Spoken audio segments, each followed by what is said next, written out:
السلام عليكم ورحمة الله وبركاته. ازيكم عاملين ايه؟ وفيديو جديد من قناتكم قناة الكابتن. قبل بداية الفيديو ما تنسوش تضغطوا على زر اللايك وتشتركوا في القناة فضلا وليس امرا عشان يوصلكم كل الحلقات الجديدة اول لما تنزل باذن الله. هنتعرف النهارده على موعد مباراة الاهلي ضد الهلال السوداني القادمة في اياب ربع نهائي دوري ابطال افريقيا 2025، وهنتعرف بردك على القنوات الناقلة.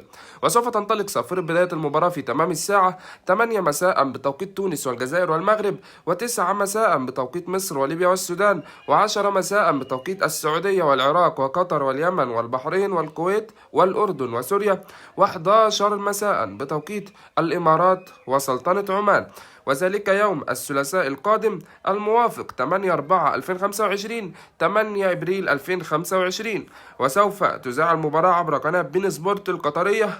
وبرضك عاوز أعرفكم إن الفائز من هذا اللقاء هيواجه الفائز بين مباراة الترجي التونسي وسان داونز الجنوب افريقي.